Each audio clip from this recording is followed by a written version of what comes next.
Welcome back to Piers Morgan Uncensored. The fallout from the Titan sub-tragedy continues to divide opinion, with descendants of the Titanic tragedy in 1912 saying it's time to let the wreck rest in peace. Others say all extreme adventure tourism like this, including deep dives and space exploration, needs far greater regulation to avoid disaster, but must continue. Those on the other side of the debate, including Boris Johnson, argue that all goes against the spirit of adventure that inspires humanity to ever greater discoveries. Well, joining me to discuss this is Titanic historian Shelley Binder, whose great-grandmother and great-uncle both survived the ship's sinking in 1912, and by the biologist and television host Jeff Galwin, who is currently filming fishing in shark-infested waters and is no stranger to adventure and exploration. Well, thank you both for joining me.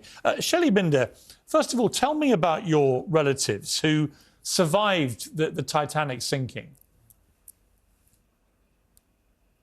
Right. Well, thank you for having me, Piers. My great-grandmother was 18 years old and was bringing her 10-month-old baby, Frank Philip, or Philly, baby Philly, to meet my great-granddad, who had come over in September of 1911 to emigrate to the United States. And her parents said if she waited 3 months, they would agree to make up the cost of the ticket in order to send her over on the safest ship ever built.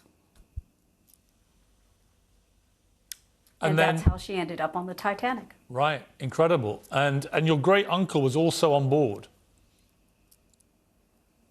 Yes, he was 10 months old at the time. Correct. And right. They actually got separated in the sinking. So just to clarify, sorry, the great uncle was, of course, your great grandmother's child there. Is that what you're saying?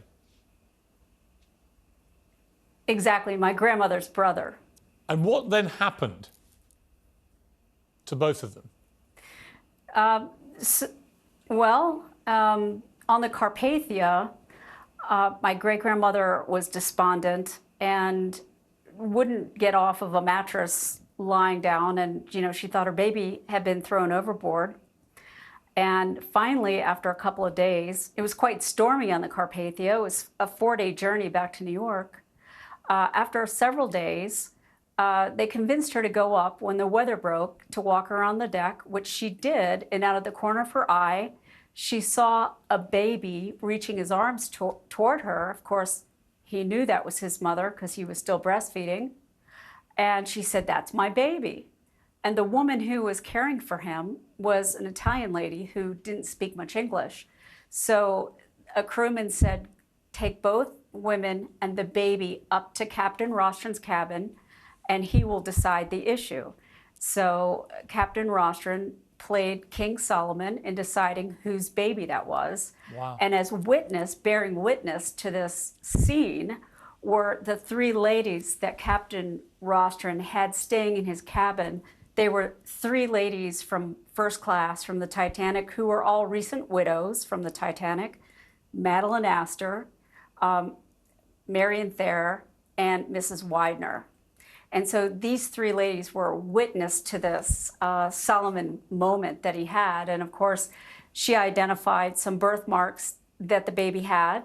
And so he gave the baby to her. And Madeline Astor then said, "Oh, your baby looks cold," and took off her scarf and wrapped it around my great uncle and gave her a $5 gold piece. Amazing. What an incredible story. So then let's come full circle to what happened last week, the tragic events of this submersible. What is your view about wealthy people paying $250,000 to go down to the wreck of the Titanic, where your relatives had this miraculous survival?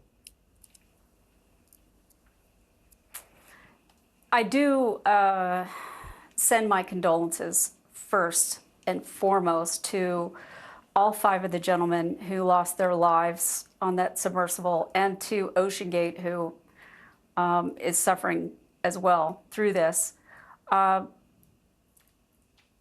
talked to many of my Titanic historian friends, and I've also spoken to other descendants of Titanic survivors, and also descendants of people whose family members did not live.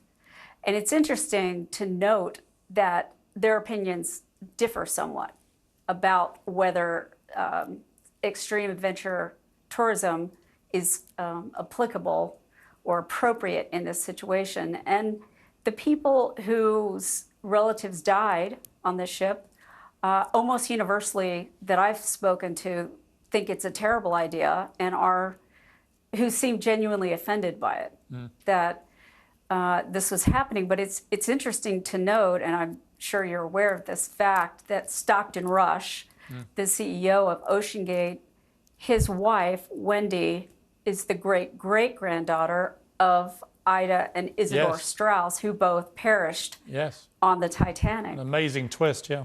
So that's an interesting coincidence. Yeah, a very amazing twist. So I'm assuming by that she didn't have any problem with it.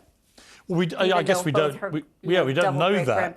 Died. Yeah, I mean, Jeff, it's a complicated one, isn't it? Because it's had a lot of backlash. I personally think, and I've said this pretty vocally the last week, that I think that what makes this world great are people doing extraordinary things like, these kind of adventures, exploration, history seeking, and so on. There are others who say it's just a ridiculous thing for very rich people to be abusing the ocean in this way. Where do you sit with it? Well, it's interesting, Pierce. It's, human beings, we are hardwired to be explorers. All the incredible technological innovations that we have in our lives today, all the incredible discoveries have come from exploration, especially when it comes to the seas. But I'm in my boat right now, and I'm actually commercial fishing, taking a break to speak with you guys. And I have a responsibility. I have to follow the laws and the regulations of the sea, or I can be held accountable. If someone's on my boat right now and they get injured, it's going to be my fault. So I think it's almost apples and oranges. Yes, it's wonderful to explore and discover and share that with humanity. And with something as sacred as the Titanic, you need to do it with an incredible amount of reverence and respect, and hopefully some enlightenment learning. But if you go there haphazardly and expose yourself to jeopardy, there can be the ultimate price to pay for that. And we may have seen that with this vessel. Right. With this submersible. Right. Shelley, I heard that your great-grandmother was so traumatized by what had happened to her that she never really recovered, and that she would never get past the sound of people dying in the water and screaming out. Yes, she went on Robert Ripley's radio show in 1939, and she spoke about that.